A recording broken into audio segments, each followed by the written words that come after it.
Sans tarder, je vous invite à ouvrir votre Bible dans l'Épître aux Hébreux.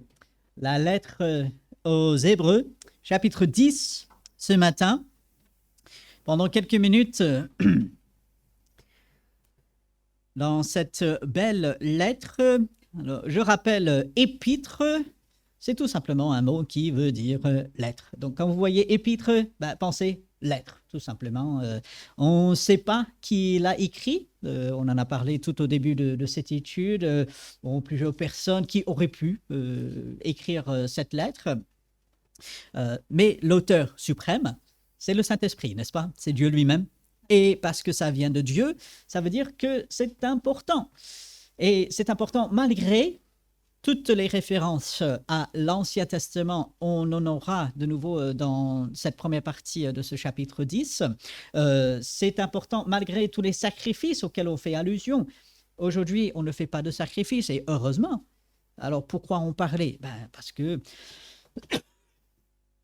ça annonçait quelque chose en avance. D'ailleurs, ce chapitre 10 commence avec cette idée.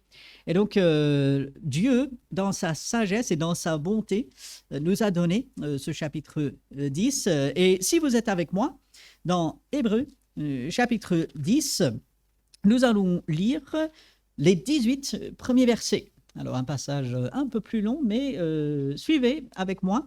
Je vais lire ces versets et puis nous verrons ce que le Seigneur il a pour nous ce matin.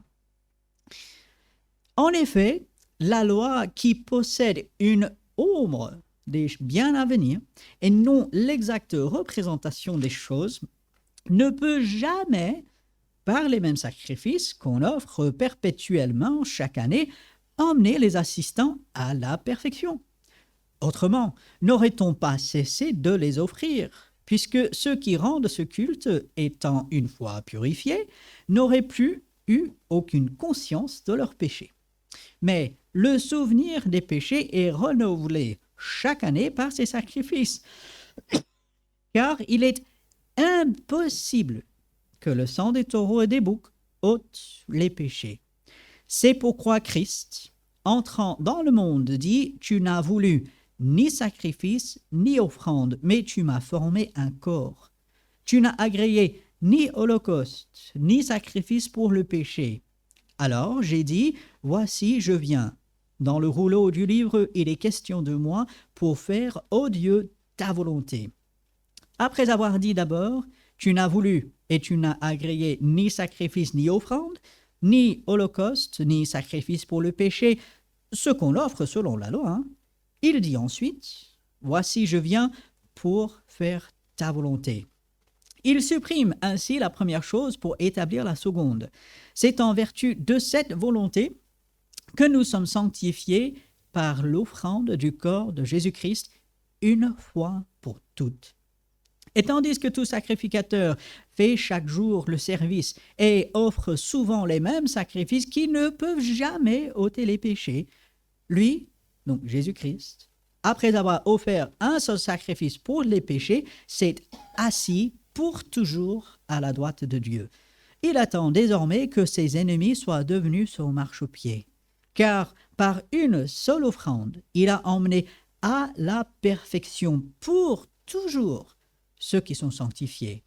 C'est ce que le Saint-Esprit nous atteste aussi, car après avoir dit « Voici l'alliance que je ferai avec eux, après ces jours-là, dit le Seigneur, je mettrai mes lois dans leur cœur et je les écrirai dans leur esprit. » Il ajoute « Et je ne me souviendrai plus de leurs péchés ni de leurs iniquités. Or, là où il y a pardon des péchés, il n'y a plus d'offrande pour le péché. »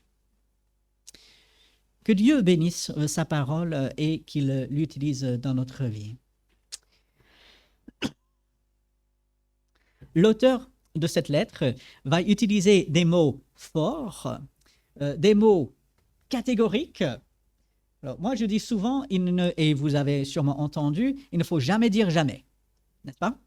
Ça vous est déjà arrivé d'entendre cela, de le dire. Il ne faut jamais dire jamais parce que, exact, ça n'existe pas. On ne sait pas ce qui peut arriver. Ah, je n'irai jamais. Ah, mais quand savons-nous? Je ne pourrai jamais. Ah bon? parce qu'on est Dieu, parce qu'on sait ce qui va arriver à l'avenir. Mais vous l'avez remarqué, ici, l'auteur il va employer ce mot « jamais » à plusieurs reprises. Et il fait bien, parce que nous voyons que jamais certaines choses ne pourront se faire. Et à travers ces 18 versets, l'auteur est en train de rassurer de la plus grande et merveilleuse façon ces enfants de Dieu. Encore une fois, rappelons-nous à qui cet auteur écrit.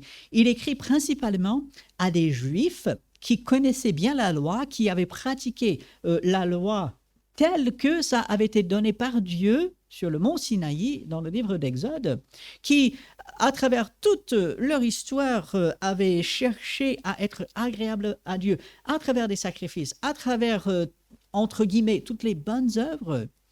Et maintenant, convertis à Christ, ayant accepté le sacrifice de Christ, l'auteur veut bien faire comprendre que devant Dieu, nous sommes purifiés, nous sommes sanctifiés, c'est le mot qu'il emploie. Alors, c'est quelque chose que nous avons déjà en partie vu dans ce livre, donc je ne vais pas revenir sur tout le système des sacrifices. Il y avait certains sacrifices qui étaient présentés à Dieu en les agitant devant Dieu. Il y avait certains sacrifices qui étaient découpés en morceaux. Il y avait certains sacrifices qui étaient brûlés tout entiers. Toutes sortes de sacrifices, des sacrifices de boissons qui étaient versés devant Dieu. Et au début de ce chapitre, l'auteur rappelle que ces choses ne peuvent jamais, et quand il dit jamais, c'est jamais, jamais emmener les assistants à la perfection. On peut tuer autant d'animaux qu'on veut. On peut suivre la loi de Dieu aussi parfaitement qu'on peut. On peut suivre vraiment à la lettre, on peut essayer par toute notre force, nous le savons, nous ne pourrons jamais obtenir le salut. C'est pas possible. Tous nos efforts ne nous apportent pas le salut. Dieu est content lorsque nous faisons le bien. Quelque part, Dieu, si je puis dire, il est content lorsque les inconvertis font le bien. Ça leur arrive d'être bons les uns envers les autres. Tant mieux, mais ça ne participe pas à leur salut. Et il est intéressant de noter, vous l'avez peut-être noté, mais je veux le relever, verset 2, eh bien, ceux qui rendent ce culte, finalement cette adoration envers Dieu, eh bien, si les sacrifices pouvaient purifier, ils n'auraient pas besoin de faire de nouveau des sacrifices. Mais verset 3, le souvenir des péchés est renouvelé chaque année par ces sacrifices. On sacrifiait les animaux, on faisait tout ce que Dieu demandait en se rappelant, j'ai péché, j'ai fait le mal devant Dieu, j'ai manqué à mon devoir, même si je n'ai pas maltraité mon prochain, mais j'ai manqué au devoir de Dieu. Et donc, je fais un sacrifice et ça me rappelle, je suis coupable. Et j'ai la conscience maintenant coupable. J'ai la conscience pas tranquille devant Dieu. Et au verset 4, encore un de ces mots catégoriques, il est impossible que le sang des taureaux et des boucs ôte les péchés. Encore une fois, on pouvait sacrifier autant d'animaux innocents qu'on voulait, ça ne change rien devant Dieu. Ça couvrait dans l'Ancien Testament. C'était le temps, oui, de l'ignorance, comme Paul va l'appeler, mais c'était en attendant une meilleure chose, une meilleure personne, nous le savons, Jésus-Christ. Et voilà pourquoi Christ, il est entré dans le monde. Et il est entré dans le monde pour offrir son corps à notre place, pour se substituer à nous. Et c'est ça qui change tout. Et vous allez me dire, oui, mais Robert, ça on le sait. On le prêche, on le dit sans cesse ici, le salut par la grâce, par la foi en Jésus-Christ. Oui, mais est-ce que vous avez jamais pris le temps de remarquer combien de fois le Nouveau Testament nous rappelle le salut par la grâce, le salut par la foi? C'est par Jésus-Christ. Nous le savons, mais ô combien il est important pour nous de se le rappeler. De dire, oui, si je suis sauvé, si je suis enfant de Dieu aujourd'hui, c'est grâce à Jésus-Christ. Personne d'autre, quoi que ce soit d'autre, non. C'est Jésus-Christ et Jésus-Christ seul. Oui, on le sait, mais on a besoin de ce rappel. Ça fait du bien de l'entendre, ça fait du bien de le dire. Et puis, à partir de ce verset 5, vous avez constaté, il y a toutes ces références à l'Ancien Testament. Et je veux prendre juste quelques minutes ici pour nous encourager à plus d'études, de réflexion, de méditation dans l'Ancien Testament. Oui, on est sous la grâce et non pas sous la loi. Il ne s'agit pas d'obéir aux lois dans l'Ancien Testament. Mais prenez ce livre aux Hébreux, rempli de citations, notamment des psaumes, mais aussi d'Ésaïe, de Jérémie, d'autres livres, remplis de citations de l'Ancien Testament. Pour cet auteur, manifestement, l'Ancien Testament était important. Et Jésus, lorsqu'il citait les Écritures, il citait quoi? Il citait l'Ancien Testament. Même pour l'enfant aujourd'hui, l'enfant de Dieu aujourd'hui, l'Ancien Testament reste important parce que c'est le plan, oui, du salut de Dieu, parce que Dieu montre comment il choisit son peuple, comment il le préserve jusqu'à l'arrivée de Jésus-Christ. Même si on n'arrive pas à prononcer tous les noms parfois un peu bizarres et longs, même si on ne comprend pas tout ce qui se passe, la méditation, l'étude de l'Ancien Testament vaut la peine.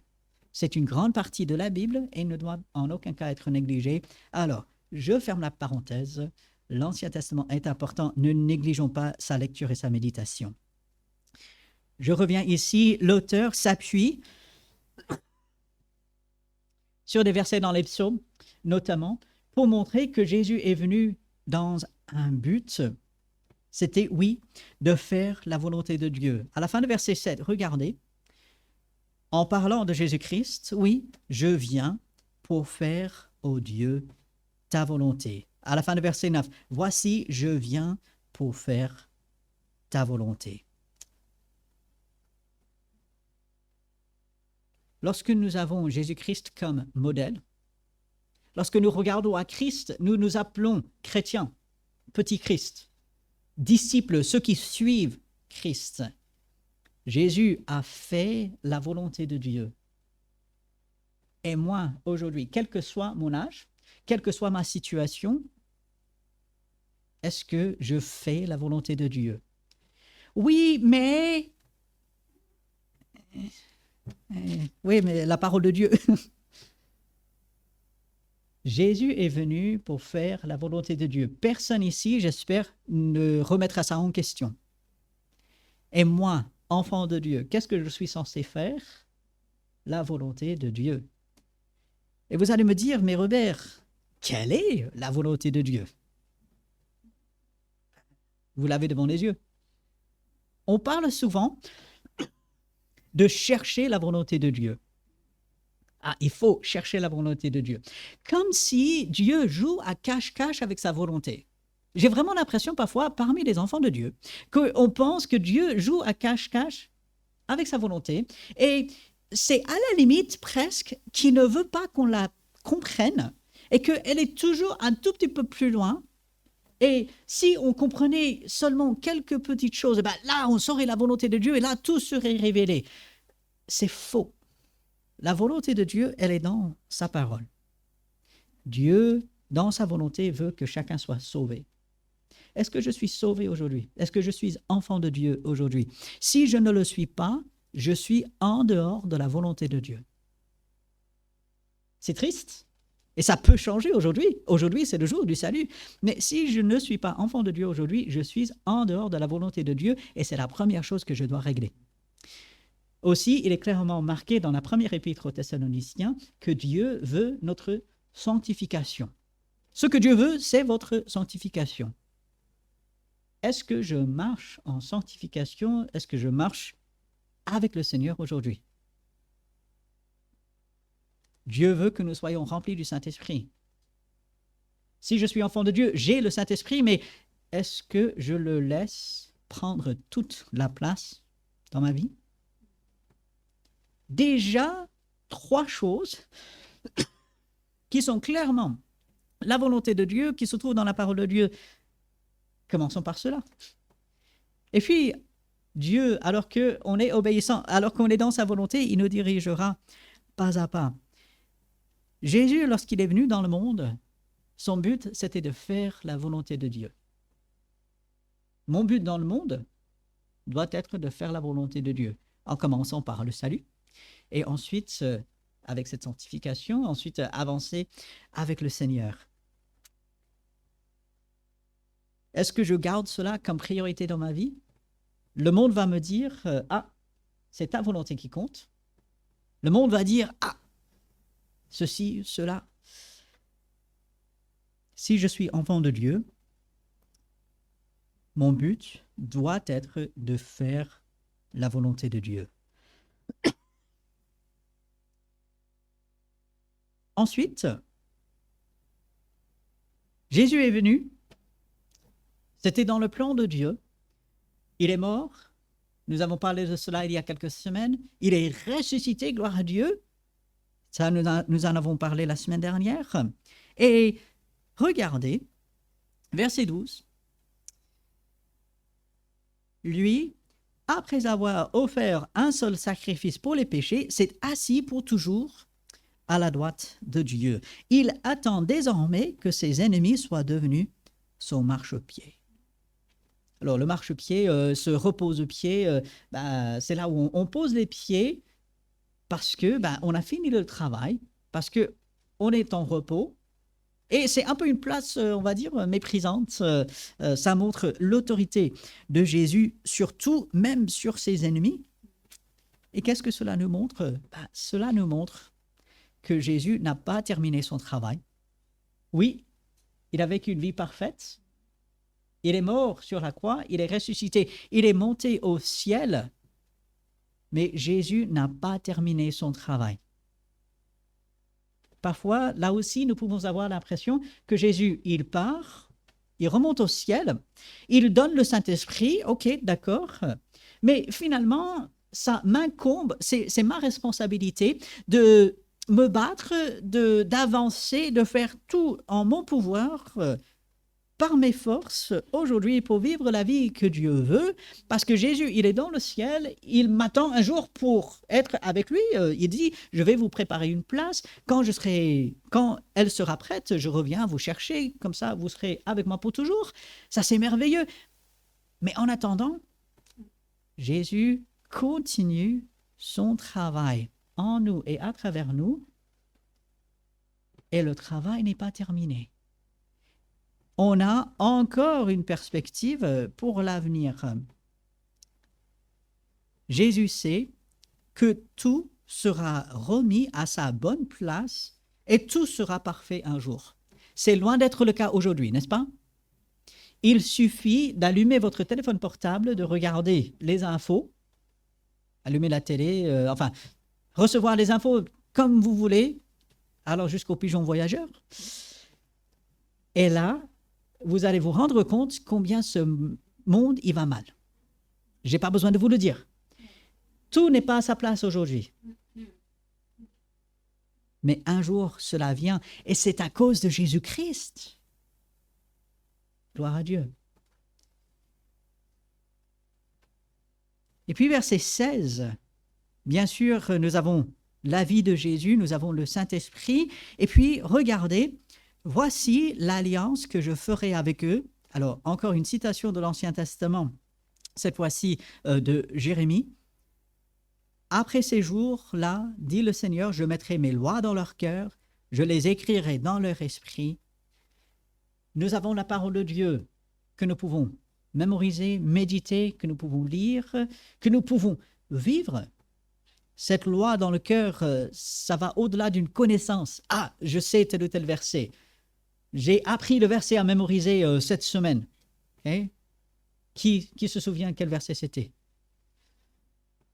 Et juste pour la petite histoire, la Bible ici devant, elle est toujours ouverte au passage qu'on mémorise. Donc, si jamais vous vous posez la question, vous regardez, le verset sera toujours là. 1 Corinthiens chapitre 15, verset 19. Si c'est seulement dans cette vie que nous espérons en Christ, nous sommes les plus malheureux des hommes. Alors, je vous laisse lire tout le chapitre parce que ça explique encore ce verset. Mais il ne s'agit pas simplement de savoir, ah, tel ou tel verset dit ceci, là, tel ou tel verset est là. Non, cette loi dans le cœur, dans l'esprit, ça me change. La parole de Dieu me change. Plus je suis en contact avec cette parole, plus j'obéis à Dieu, plus je connais la volonté de Dieu. Et dans un sens, oui, plus je serai agréable à Dieu. C'est ce que Dieu il a prévu pour nous. Nous sommes dans cette nouvelle alliance. Jésus lui-même, il dit, cette coupe, c'est la coupe de la nouvelle alliance. Ce n'est plus l'alliance des œuvres, fais ceci, ne fais pas cela, mais l'alliance de je reçois la grâce de Dieu. Lorsqu'on se rend compte de tout ce que Jésus il a fait pour nous par son sacrifice et que cela est encore opérant, encore à l'œuvre pour nous aujourd'hui, ça change ma façon de conduire. Mais il reste un problème et c'est un gros problème. Parce que c'est bien beau tout ce que je viens d'expliquer, c'est véridique, c'est la parole de Dieu. Mais vous avez constaté que j'ai sauté plusieurs versets, n'est-ce pas? Que, bon, on a lu tout le passage au début et que là, avec la reprise du passage, j'ai sauté quelques versets. C'est volontaire. Parce que, il est vrai, Jésus est de notre côté si je suis enfant de Dieu. J'ai la vie de Jésus en moi, le Saint-Esprit habite en moi, j'ai la possibilité de faire la volonté de Dieu et je devrais le faire. Mais quel est le problème? C'est que je ne le fais pas toujours. Ah! Même en tant qu'enfant de Dieu, soyons honnêtes, entre nous aujourd'hui, ça nous arrive de pécher. Aussi tragique que ce soit, parce que nous avons quand même un Sauveur qui est mort pour nous. Comment est-ce que je pourrais pécher contre ce Sauveur qui est mort? C'est impensable et pourtant, soyons honnêtes, ça nous arrive. C'est le gros problème. Alors, que faire? Parce que le péché, comme dit Paul, il habite en moi. Oui, le péché est présent. Qu'est-ce que je dois faire? Et bien sûr, la Bible nous montre, il faut le confesser. Et lorsque nous confessons notre péché, Dieu est fidèle et juste pour nous pardonner et nous purifier de tout péché. Il est important de prendre les deux parties de ce verset. Il est fidèle et juste pour nous pardonner et nous purifier de tout péché. Et c'est là où j'aimerais revenir au verset 10. Jésus vient pour faire la volonté de son Père, et c'est en vertu de cette volonté que nous sommes sanctifiés, rendus purs, mis à part, rendus parfaits par l'offrande du corps de Jésus-Christ une fois pour toutes. Je suis déjà sanctifié par Jésus-Christ. C'est en quelque sorte un mystère, mais c'est quelque chose que la Bible nous montre et qui est tellement encourageant, et c'est une vérité que Satan cherche à nous faire ignorer et minimiser. Je suis enfant de Dieu, malgré les péchés que je peux faire, je suis déjà et toujours sanctifié par le sang de Jésus-Christ. Aucun péché que je peux faire ne changera cela.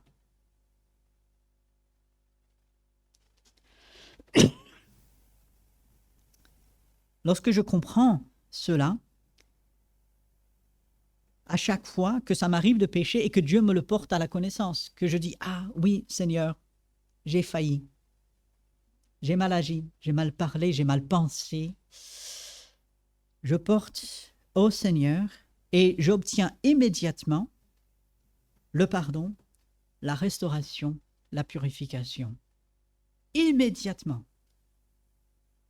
Ne nous laissons pas entraîner par les pensées des hommes qui pensent qu'il faut souffrir un peu à cause de son péché. Il faut souffrir pour expier parce qu'on a péché, forcément il faut souffrir. Non, Christ a souffert à notre place. Il ne s'agit pas d'être assez désolé, d'avoir un sentiment assez triste. Non, il suffit de venir accepter le pardon qui est là par Jésus-Christ.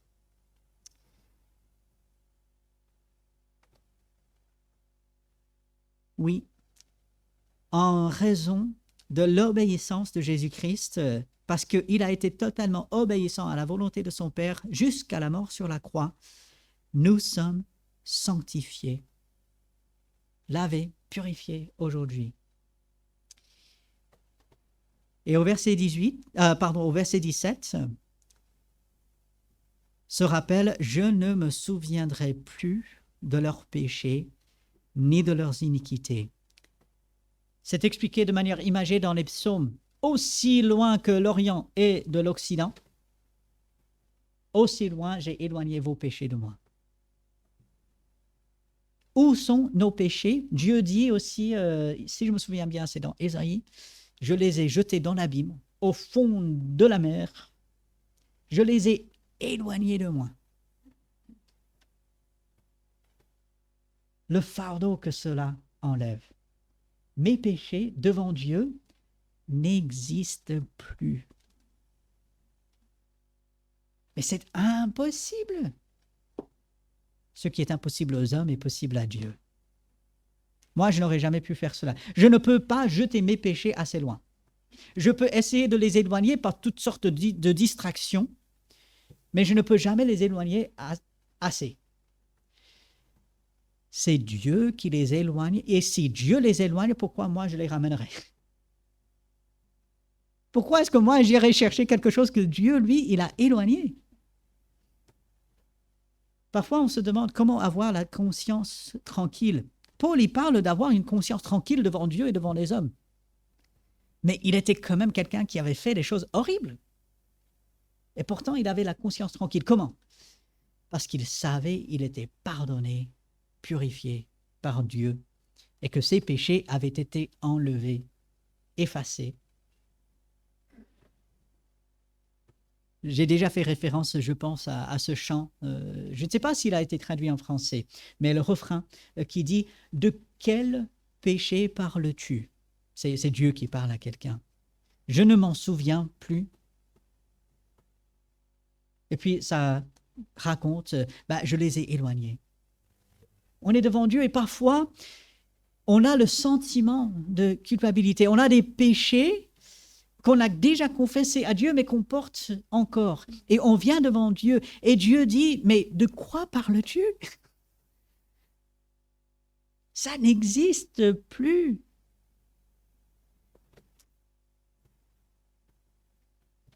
Dieu dit, je ne me souviendrai plus de leurs péchés, ni de leurs iniquités. La liberté dans laquelle nous pouvons vivre, non pas de faire ce que nous voulons, non pas de faire n'importe quoi. Ah, de toutes les façons, Dieu pardonnera, il oubliera. Non, on a mal compris. Il faut relire Romains, si on est dans cet état d'esprit. Mais lorsque je confesse mes péchés, ils sont pardonnés. Et au verset 18, là où il y a pardon des péchés, Et justement, c'est notre cas. Il y a toujours pardon des péchés. Il n'y a plus d'offrande pour le péché. Jésus a pris sur lui-même, à la croix, le jugement, la punition pour tous mes péchés. Ça veut dire qu'aujourd'hui, si je pêche, bien sûr, je vais subir des conséquences de mes mauvais choix, de mes mauvaises actions, mes mauvaises paroles, mes mauvaises pensées. Je vais subir des conséquences parce que Dieu n'épargne pas toujours des conséquences. Mais je n'ai pas besoin de me punir. Je n'ai pas besoin que d'autres me punissent pour mon péché. Jésus a pris sur lui mon péché. L'offrande, il a été faite. Le sacrifice, il a été fait.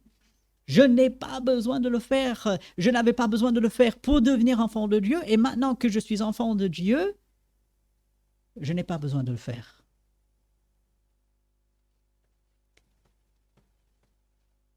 Lorsque, en tant qu'enfant de Dieu, ça m'arrive de pécher, malheureusement,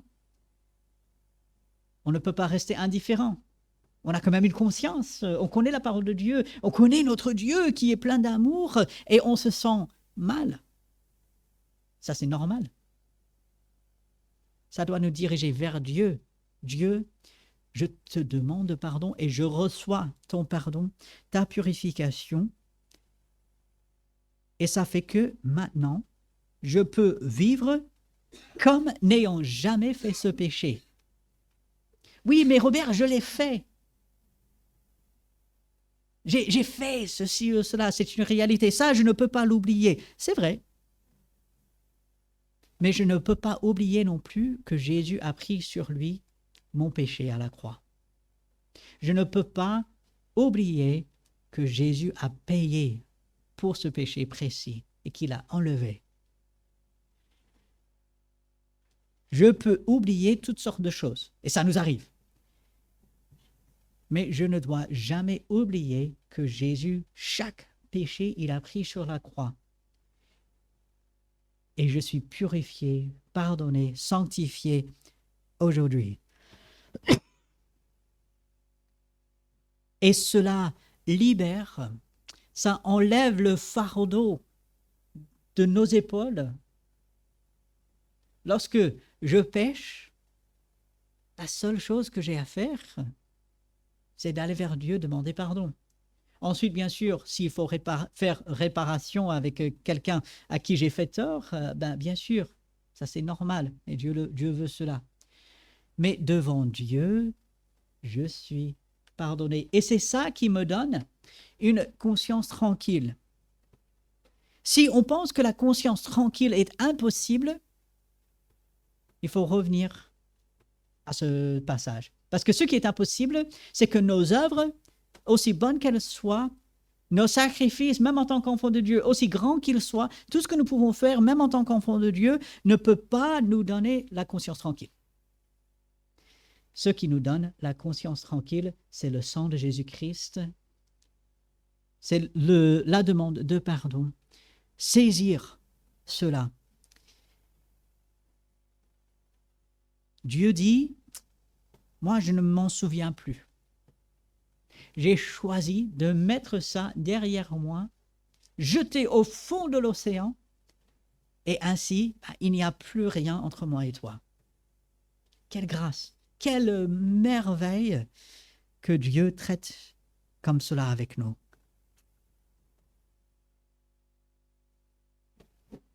Et je terminerai au verset 14. Par une seule offrande, et ce n'est pas la mienne, ni la vôtre, par une seule offrande, il a emmené à la perfection. Donc c'est déjà passé. Si vous êtes enfant de Dieu, ceci s'applique déjà à vous. On est déjà emmené à la perfection. Allez regarder Romains chapitre 8, où Paul explique la même chose. Il a emmené à la perfection pour toujours ceux qui sont sanctifiés. Ça, c'est ma position si je suis enfant de Dieu. C'est la vôtre. quelle joie, quelle grâce, quelle liberté, quelle conscience tranquille nous pouvons avoir. Et c'est quelque chose que le monde ne peut pas avoir.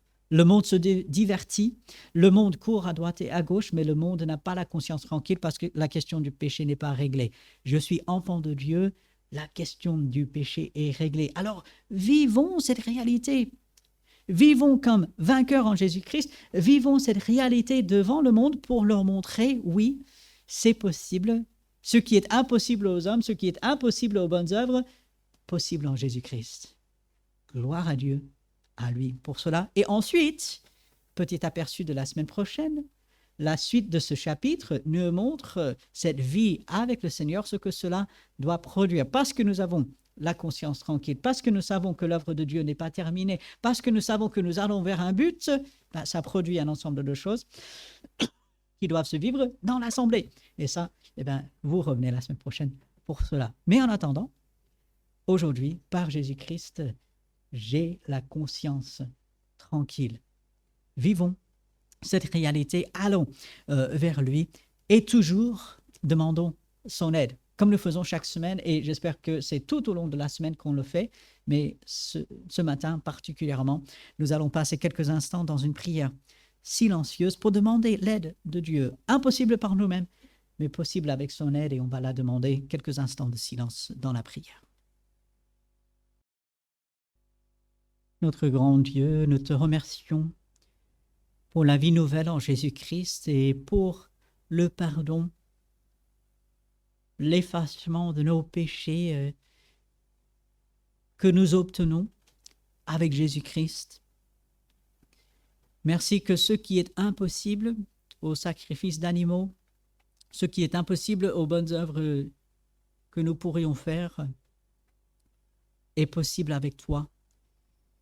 Tu as fait l'impossible, Seigneur, parce que tu es Dieu. Merci, Seigneur, et nous demandons ton aide pour vivre cette réalité au jour le jour, de confesser notre péché lorsque tu le portes à notre connaissance, lorsque tu nous le montres, et de vivre dans la plénitude de ce pardon, de cette purification que toi tu fais. Aide-nous à ne pas rappeler des choses que toi, tu as oubliées et éloignées. Aide-nous à faire ta volonté, Seigneur, suivre ton exemple. Aide-nous, Seigneur, nous en avons besoin. C'est impossible pour nous. Voilà pourquoi nous appelons à ton aide. Fortifie-nous, Seigneur. Fais ta volonté et que toute la gloire te revienne parce que tu l'auras fait. En ton nom. Amen. Voilà, la parole de Dieu, on commence avec ça, on termine avec cela parce qu'elle est la plus importante. Le psaume 90, verset 17, « Que la grâce de l'Éternel notre Dieu soit sur nous, affermis l'ouvrage de nos mains. » Oui, affermis l'ouvrage de nos mains. Allez, avec la bénédiction de Dieu, très bon dimanche à chacun. Saluez-vous les uns les autres.